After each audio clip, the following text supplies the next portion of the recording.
Buenos días, estimados estudiantes, bienvenidos. En esta semana número 9 vamos a hacer una semana repaso, vamos a repasar el tema sobre la economía del virreinato. Haciendo un resumen, entonces empecemos a hablar.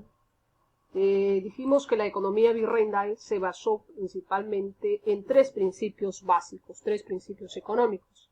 El mercantilismo, que es el modelo económico basado en la obtención de metales preciosos. Entonces, esta doctrina propugnaba que un Estado era más poderoso mientras más acumule metales preciosos. Entonces, España, bajo esta concepción, estimuló, ¿no?, el desarrollo como principal actividad, pues la minería, ¿no?, como la base del sistema económico. Otro de los principios es el monopolismo exclusivista, ¿no? Se refiere pues que solo España era el país que podía comercializar con sus colonias. En tanto, España se va a reservar para sí ese derecho exclusivo, ¿no?, de comercializar con las colonias americanas.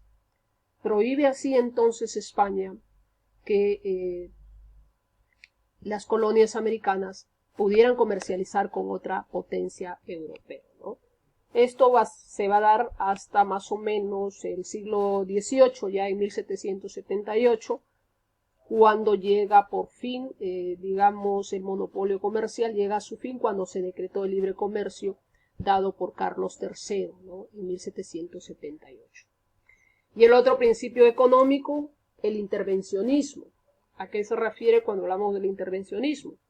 Es que España interviene en todas las decisiones económicas y productivas. Es decir, consistía en que solo el Estado español era el único que podía intervenir en forma directa en todas las actividades económicas de la colonia. Entonces, determinaba, por ejemplo, los productos, las cantidades que se podían producir en el virreinato del Perú. Por ejemplo, España prohibió la elaboración de ciertos productos, como por ejemplo prohibió el cultivo de ciertos vegetales como la vid y el olivo, con el único propósito de que no haya materias primas para la elaboración de vinos, de aceites, ¿no?, porque esos productos eran traídos desde España. Entonces, de alguna manera, con el fin de que no se haga la competencia a los productos que se traían desde España.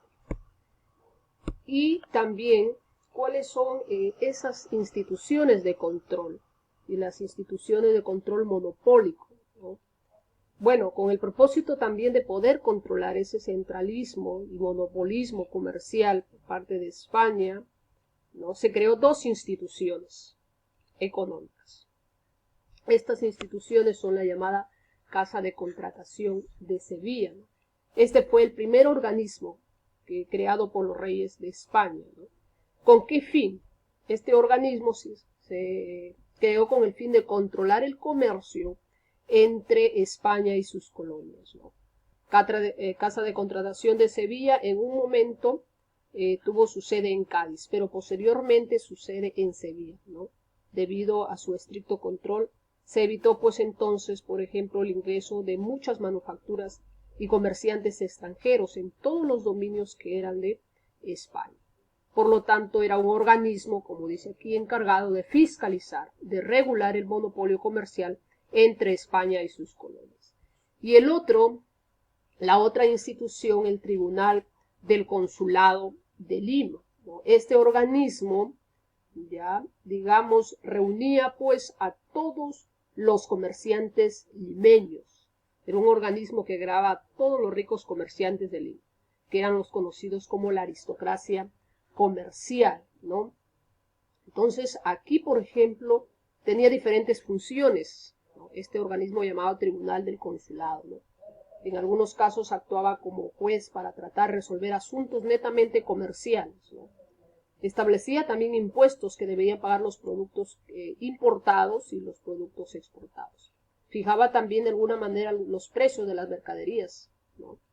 Y también preparaba pues las defensas terrestres para evitar lo que se llama el asalto, ¿no?, de los llamados piratas y y corsarios.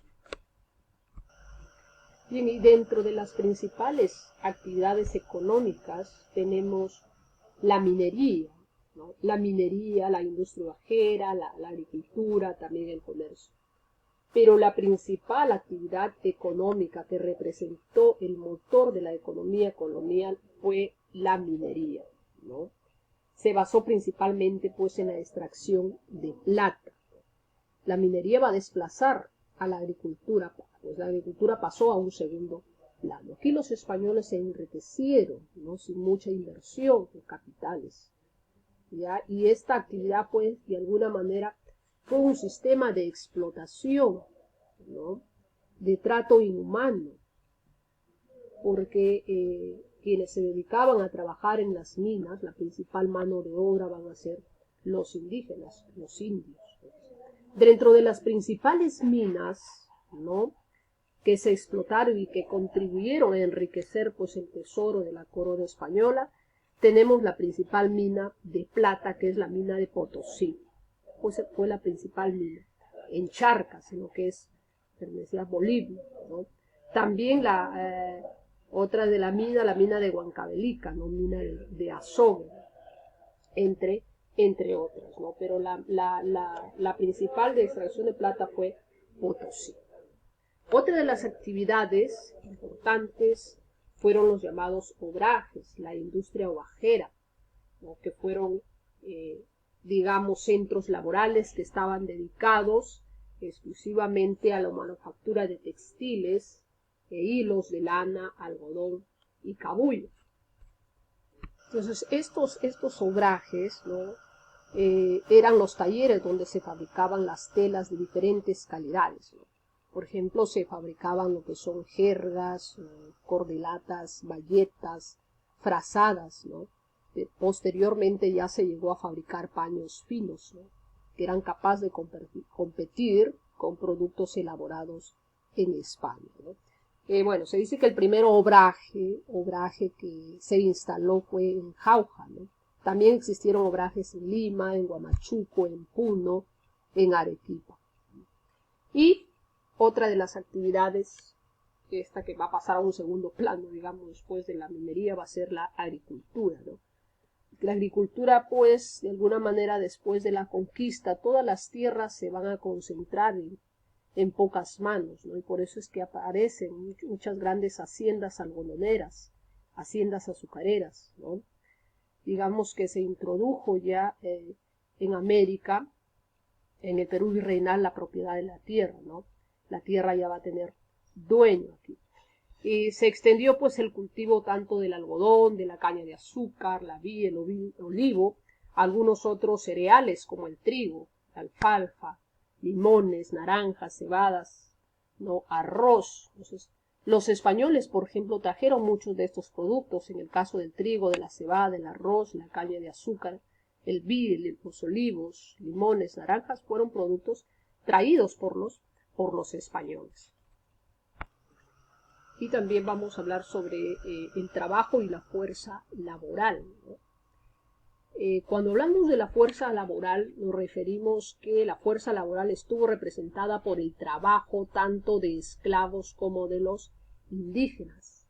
Y la forma de trabajo obligatorio, ¿no?, que estaban, digamos, los indios a prestar al español, era la llamada mita, ¿no? Entonces, la mita es la forma de trabajo obligatorio, que los indios estaban obligados a trabajar para el Estado español. Entonces, este trabajo se realizaba por periodos determinados. En algunos casos, los indios recibían un salario, pero era un bajo salario, ¿no? Por ejemplo, el sostén, se dice, de la economía colonial, o sea, quienes representan el sostén de esa economía colonial fueron los indios. El indígena fue considerado legalmente como el súbdito de la corona, ¿no?, y por tanto era un hombre libre. Pero su categoría de súbdito lo obligaba a que él tenía que pagar un tributo, ¿no?, y en su defecto un servicio personal. ¿A quiénes? A los representantes de la autoridad de la monarquía española. Dentro del grupo de indígenas, de indios que trabajaban, se puede distinguir a los indios mitayos. ¿A quiénes se les llamaba indios mitayos? Eran trabajadores por turnos, ¿no? Trabajaban por turnos en las reducciones. A los indios mingados eran los trabajadores asalariados, y a los pongos o yanaconas eran aquellos siervos de las haciendas, ¿no? Entonces, en el caso de los negros, por ejemplo, ellos, su trabajo, fueron empleados fundamentalmente en los sistemas de plantación, ¿no? En las haciendas, tanto azucareras como algodoneras, ¿no? Y en menor medida, digamos, también trabajaron algunos en los lavaderos de oro, ¿no? Y en algunos otros casos, muchos negros fueron requeridos para el servicio doméstico, donde además de alguna manera les otorgaba cierto prestigio social a sus amos. Los tipos de mita, ese trabajo obligatorio, ¿no?, que se impuso durante la época virreinal. La mita obrajera, ¿no? Cuando hablamos de mira, hicieron varios tipos de mita, hablamos de que estaba destinado principalmente aquí a trabajar en las fábricas textiles, en los obrajes, ¿no? La mita rural, pues, se le llama mita rural, ese trabajo obligatorio que se realizaba en las haciendas, que hemos dicho que trabajaron, en la gran mayoría fueron los negros, los esclavos, los que trabajaban. La mita minera, ¿no? Esto pues habla pues que es trabajar en los centros mineros, ¿no? Y la mita de tambos se refiere al trabajo que se realizaba en las posadas, ¿no? Para controlar la servidumbre en las diferentes posadas. Y la mita de plaza pues era el trabajo que se realizaba, o estaba destinado a realizar trabajos de construcción de obras públicas, labores de manera general, ¿no? Y después también hemos hablado sobre los impuestos, ¿no? El sistema tributario. Algunos de los impuestos, por ejemplo, tenemos el quinto real, 20% de la producción minera. ¿En qué consistía? En que la quinta parte de los minerales que se extraía eran enviados a la corona española. El tributo pues es el impuesto personal que estaban obligados a pagar los indios al rey de España en señal de vasallos, ¿no? Pagaban pues obligados indios entre los 18 a 50 años. La alcabala es el impuesto pues, que se pagaba por la compra y venta de bienes o propiedades, ¿no? El almofarijazgo era un impuesto que se hacía en las aduanas, ¿no?, de los puertos para la exportación o importación de ciertas mercaderías, ¿no? Impuesto aduanero. Las lanzas, un impuesto también a la compra y venta de títulos de nobleza, ¿no? Entonces, las llamadas lanzas, aquellos que compraban títulos de nobleza, también tenían que pagar un impuesto. Habría o era un impuesto a la mercadería traída en galeones, entonces impuesto que pagaban, es decir, los armadores de barcos para poder arreglar, por ejemplo, los muelles, ¿no? El diezmo es el 10% de la producción agropecuaria para el sostenimiento de la iglesia. Entonces era el impuesto del 10% que se aplicaba tanto a la agricultura como a la ganadería, ¿no?, que todo ello servía para el sostenimiento de la iglesia. Las primicias también es otro impuesto que se pagaba el 10%, impuesto eclesiástico que gravaba la producción de la ganadería. Y la media annata, pues un impuesto que gravaba anualmente a los sueldos de todo empleado, entonces estaba a pagar un impuesto, ¿no? Todos aquellos que tenían un empleo también pagaban impuestos, y ese impuesto se le conocía como media annata, ¿no? Al sueldo de los empleados pues se aplicaba este impuesto. Bien, estimados estudiantes, entonces hasta aquí hemos hecho un resumen sobre lo que es la economía en el virreinato. Hasta este tema es donde va a venir para su examen trimestral. Recuerden que hay que prepararse desde lo que corresponde en las guerras civiles de los españoles hasta lo que es la economía en el virreinato, una parte que se ha podido avanzar sobre este tema. Muchísimas gracias, nos estamos viendo entonces en el examen trimestral. Prepárese y por ahí vean los repasos que se están enviando y las actividades. Gracias.